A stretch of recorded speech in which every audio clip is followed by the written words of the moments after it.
Hello my guys, ndabashimiye mwebwe tugiye kubana muri kino kiganiro tugiye kurebera hamwe uko wakorera amafaranga mu buryo butandukanye, ariko icyo tugiye kwibandaho no kuba wareba video bakaguhemba biciye muri video baba bari kwamamaza weho ureba y'iminota mikeya bagahita baguha amafaranga. Urabona nka hano maje gukorera amafaranga atari make mu kanya gatoya. Iyo urebye video amasegonda 20 ndakeka biba bigaragara. Iyi ni incamake ya video. Iyo urebye amasegonda 20 bahita baguha ijana. Urabona ko hari hejuru dufiteho 200, urebe nidukora refresh harazaho 300. Nuvuga ngo rero nta kindi ukora weho baje nkwereke uko biba byakorwa. Komeza kubana natwe muri ino video tugiye kuba twabagezaho. Hano turi ni kuri Menya Studio. Nta kindi twebwe hari ukuntu ushobora kuba ureba video nta kintu uhembwa amasaha yawe akaba nta kintu winjire kandi wakoresheje internet. Nta kindi ndafata link ndayishyira muri description ya video. Nta kindi rero ukora, urabona nko kuri ya link urakandaho, numara gukandaho irafungukira hano. Ubwo nta kindi tugiye gukora, tugiye kuba twakora registration twuzuze account.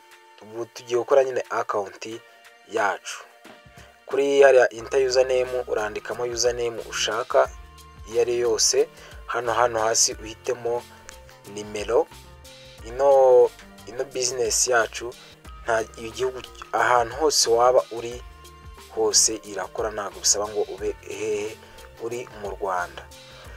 Ugize n'ikibazo wanyandikira kuri zino nimero ziri kuri screen yawe, nkaba nagufasha kuri WhatsApp cyangwa ukaba wanamvugisha. Hano urashyiramo mail hasa na password uyishyiremo, nurangiza wongera nanone nongera usubiremo, nurangiza hano hasi biraba bitewe n'ahantu uraburi, nurangiza karakanuka vivre ukande create account. Kwibutsa ko ino business, iyi business itanga amafaranga kandi ifungutse vuba cyane. Iyi ngiyi nyikoze yafungutse wejo, umunsi wejo washize nibwo yabaye yajya hanze. Okay, nta kindi ubwo account turayifunguye. Urayifungura ihinguka ahantu hameze gutya. Iyo umaze gukora ibi ngibi umaze kuba wayifungura, nta kindi rero tugiye gukora icyo bita activation fees. Activation fees rero nta kundi korwa, wishyura 5,000 ubyishyuye kuri ya nimero baba baguhaye.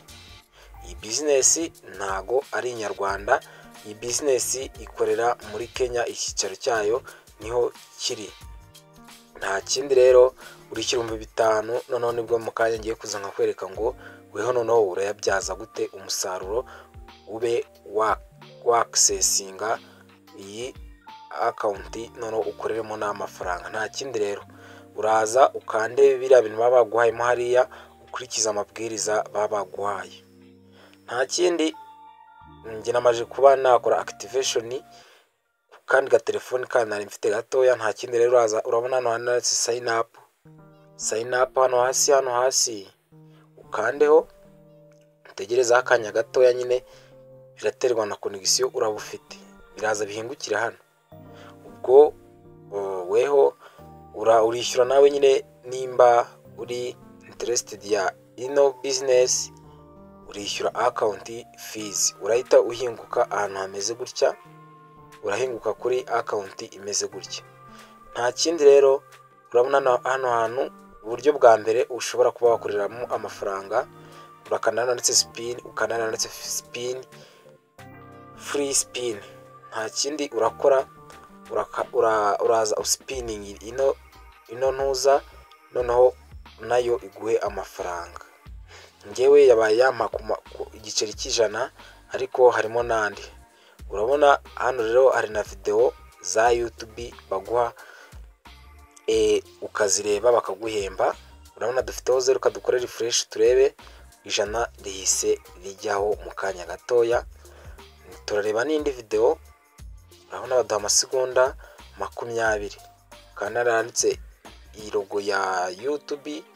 Then turebe video y'amasegonda yacu 20, then baze baduhe amafaranga. Nta kindi rero, link ndashyira muri description, niho urabasha kuba wavana ino link kuba nawe wakorera amafaranga. Urabona abaye besa, wongere ukande watch, urebe video baba bashyizeho. Izi uburyo rero twebwe aya mafaranga tuba turi kuyakorera, umuntu afata video ye akayishyira kuri, akayiha ino urubuga nyine, rwarangiza rukaza rukayishyira hano, twebwe tukayireba, then bakaduha ku mafaranga. Baduha ku mafaranga bayishyuye, noneho tukabasha kuba twabaha views zacu. Urabona amaje kuba 200, nkore refresh arahita aba 300.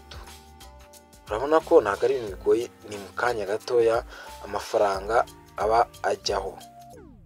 Hongere kandi hano, kandi si ibingibi gusa, ndaje nkwereke n'ubundi buryo ushobora kuba wakoreramo amafaranga, aribwo mu kandi kanya ngiye kuza kuba nakwereka, nkwereke n'uburyo aya mafaranga yabikuza. None akandi karusho ntari nakubwiyeho, hano iyo umaje kuba wafungura account wishyuye bya 5, baguha bonus y'amafaranga 5. Baguha amafaranga, dore ahangaha rya 100 twakoreye kuri spin kandi twakaraze yaje ajyaho, hari n'5 nacyo baduhaye, nari ya 400 tumaje kuba twakorera. Yose rero yateranyije aza kuba ari amafaranga menshi. Urabona ko hano hari uburyo bwinshi rero dushobora kuba twakorera amafaranga. Hari ad, hari TikTok, ubwo na ads nyine ureba utuntu tw'uduce tw'utuvideo tw'amasegonda nk'5. Hano hari aviator, ubwo nabyo ni by'indege, ariyo hano YouTube earning, nabyo trivia earning, blog earning. Ubwo ibu n'uburyo bwose ushobora kuba wakoreraho amafaranga, bikaza byoroshye mu kanya gatoya, ukabasha kuba wakorera amafaranga byoroshye. Urabona ko hano bari kutubwira ngo ino business nta kindi rero, iyo ushaka gukora withdraw urakana nyine ugiye kuyabikuza. Uko rero wayabikuza urakana ndetse withdraw, nurangiza ube wayakora kuri ino platform. Turi kumwe mu zindi video zikurikira. Ciao ciao, thanks.